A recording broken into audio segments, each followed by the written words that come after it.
श्री कृष्ण कहते हैं कि हम सभी के जीवन में रिश्ते बेहद महत्वपूर्ण होते हैं।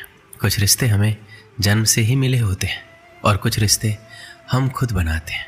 वहीं ज़रूरी नहीं है कि हम हर रिश्ते को खुश रख सकें या फिर दुख की घड़ी में सभी रिश्ते हमारे साथ हों। कभी कभी करीबी रिश्तों में भी आपसी मतभेद की वजह से कड़वाहट पैदा हो जाती है। कई बार रिश्तों के टूटने तक की नौबत आ जाती है। रिश्ते बड़े नाजुक होते हैं, इसलिए हमें अपने रिश्तों को मजबूत बनाने के लिए प्रयास करना चाहिए और इनकी अहमियत को समझना चाहिए। कुछ रिश्ते जीवन भर के लिए होते हैं एवं हमारे जीवन के हर सुख दुख में हमारे साथ खड़े होते हैं।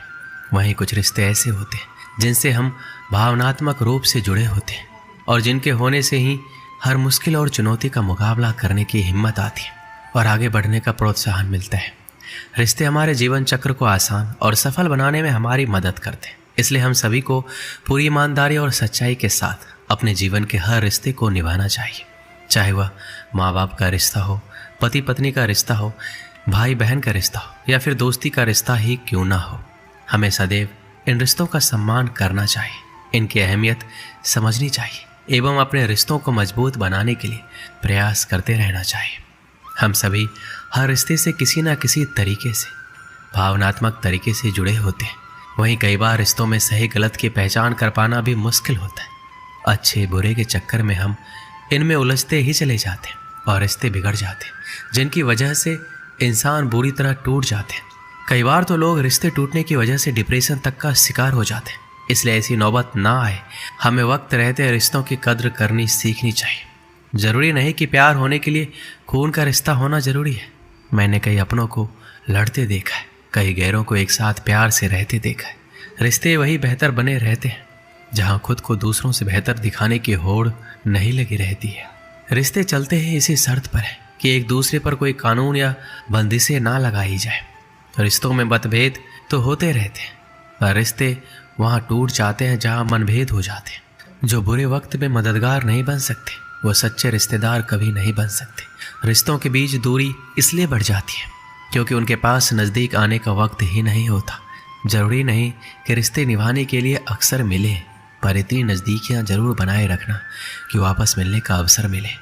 रिश्तों का हाल मौसम जैसा हो गया है, अपनी ज़रूरतों के हिसाब से बदलते रहते। रिश्तों में तकरार होती ही रहती है, पर उसकी वजह से रिश्तों में दरार नहीं आनी चाहिए।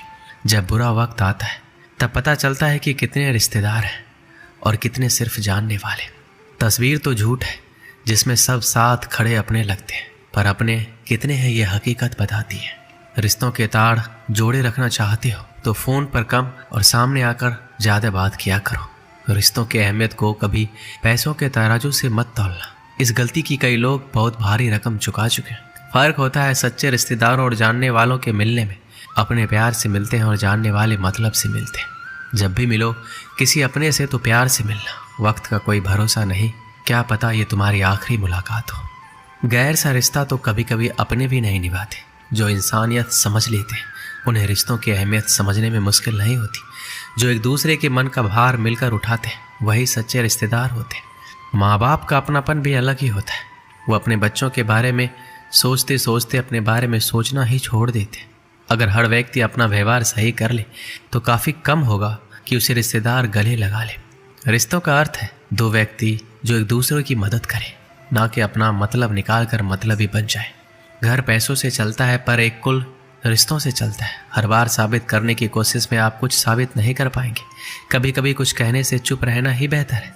रिश्ते खत्म करने से मुश्किलें खत्म नहीं होगी, शायद दोनों साथ रहेंगे तो मुश्किलें भी आसान हो जाएंगी। रिश्ते वही अच्छे होते हैं जहाँ दोनों को कहने का बराबर हक मिले। आज रिश्तों की हकीकत ये हो गई है कि सारे रिश्ते झूठे हो गए हैं। आजकल मदद भी रिश्तों में इसलिए ही होती है कि अगर कभी लड़ाई हुई तो एहसान गिना सके। रिश्ते वही है, बस मायने बदल गए हैं। अब हाथ मिलते हैं पर दिल नहीं मिलते। आज के इस दौर में घर में रहने वाले बहुत होते हैं पर साथ देने वाला कोई नहीं होता। श्री कृष्ण कहते हैं जिंदगी में कभी कभी ऐसा वक्त भी आता है जब इंसान अंदर से टूट जाता है, अंदर से मर सा जाता है। ऐसा लगता है सारी परेशानियां मेरी जिंदगी में ही क्यों है। ऐसा लगता है मुसीबतों ने चारों तरफ से घेर लिया हो, जैसे किसी चक्रव्यूह में फंस गए हो। हर चीज़ में फेल हो जाते हैं, रिलेशनशिप में, कैरियर में, हर चीज़ में हार जाते हैं। ऐसा लगता है जैसे हर बात उल्टी हो रही है, हर चीज़ गलत हो रही है। और मेरे साथ ही ऐसा क्यों हो रहा है। ऐसे दुखों में उलझ के रह जाते हैं जैसे कोई रास्ता ही नहीं दिखाई देता। कई लोग तो इतने टूट जाते हैं अंदर से कि उन्हें लगता है कि ऐसी ज़िंदगी से तो हम मर जाएं। अगर ज़िंदगी में इतने ही दुख है तो क्या फ़ायदा ऐसे जीवन का। पर एक बात आप हमेशा याद रखना, दुख चाहे कितना भी बड़ा क्यों ना हो, पर हिम्मत दुख से हमेशा बड़ी होती है। जब भी आपकी ज़िंदगी में कोई दुख आए, कोई परेशानी आए, तो अपनी हिम्मत को इतना बड़ा कर दो कि आपका दुख उसके आगे छोटा पड़ जाए। हर इंसान को इस दौर से गुजरना ही होता है। ये परेशानियाँ, ये दुख इंसान को अंदर से बहुत मजबूत बना देती है। ज़िंदगी में कभी आपके सामने कोई दरवाज़ा बंद हो जाए तो समझ लेना अब कोई बड़ा दरवाज़ा खुलने वाला है। जब कोई रिश्ता टूटता है या दिल टूटता है तो लोग उस दर्द को सह नहीं पाते, और जब कुछ वक्त गुजर जाता है तो कहते हैं अच्छा हुआ वो रिश्ता मेरी ज़िंदगी से चला गया। अगर उस रिश्ते में हम रहते तो हमारी ज़िंदगी खराब हो जाती। कई बार कुछ चीज़ें हमारी ज़िंदगी में ऐसी ही होती हैं, हमें लगता है हमारे साथ ऐसा क्यों हो रहा है। आगे चल के वो चीज़ें हमारे बेहतर भविष्य की ओर लेकर आती है। बहुत समय पहले की बात है, एक प्रसिद्ध ऋषि गुरुकुल में बालकों को शिक्षा प्रदान किया करते थे। उनके गुरुकुल में अनेक राज्यों के राजकुमारों के साथ साधारण परिवार के बालक भी शिक्षा प्राप्त करते थे। उस दिन वर्षों से शिक्षा प्राप्त कर रहे शिष्यों की शिक्षा पूर्ण हो रही थी और सभी बड़े ही उत्साह से अपने घर लौटने की तैयारी में थे। जाने के पूर्व रिसीवर ने सभी शिष्यों को अपने पास बुलाया।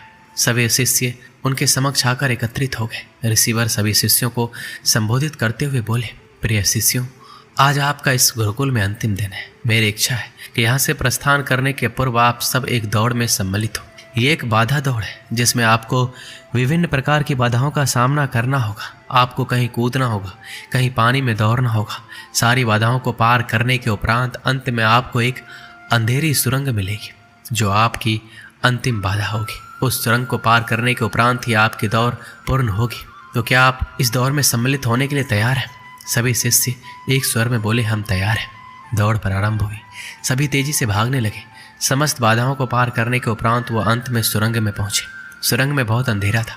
जब शिष्यों ने सुरंग में भागना प्रारंभ किया तो पाया कि उसमें जगह जगह नुकीले पत्थर पड़े हुए हैं। वह पत्थर उनके पाँव में चुभने लगे। उन्हें असहनीय पीड़ा होने लगी। लेकिन जैसे तैसे दौड़ समाप्त कर वो सब वापस रिसीवर के पास पहुंच गए। रिसीवर ने उनसे सवाल किया, शिष्यों, आप सब में से कुछ लोगों ने दौड़ पूरी करने में अधिक समय लिया, कुछ ने कम, भला ऐसा क्यों? उत्तर में एक शिष्य बोला, गुरुवर, हम सभी साथ साथ ही दौड़ रहे थे, लेकिन सुरंग में पहुंचने के बाद स्थिति बदल गई। कुछ लोग दूसरों को धक्का देकर आगे निकलने में लगे हुए थे, तो कुछ लोग संभल संभल कर आगे बढ़ रहे थे। कुछ तो ऐसे भी थे जो मार्ग में पड़े पत्थरों को उठाकर अपनी जेब में रख रहे थे ताकि बाद में आने वाले को कोई पीड़ा ना सहनी पड़े। इसलिए सबने अलग अलग समय पर दौड़ पूरी की। पूरा वृत्तांत सुनने के उपरांत रिसीवर ने आदेश दिया, ठीक है, अब वो लोग सामने आए जिन्होंने मार्ग में से पत्थर उठाए हैं और वो पत्थर मुझे दिखाए।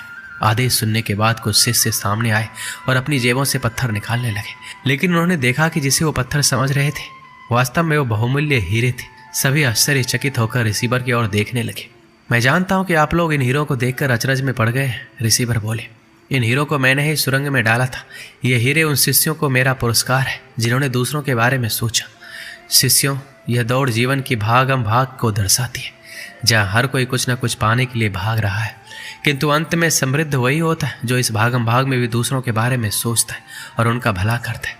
अतः जाते जाते ये बात गांठ बांध ले कि जीवन में सफलता की इमारत खड़ी करते समय उसमें परोपकार की ईंट लगाना ना भूलें। अंततः वही आपकी सबसे अनमोल जमा पूंजी होगी। दोस्तों, इस वीडियो में बस इतना ही। मिलते हैं अगली वीडियो में। अपना ख्याल रखिएगा। जय श्री कृष्ण।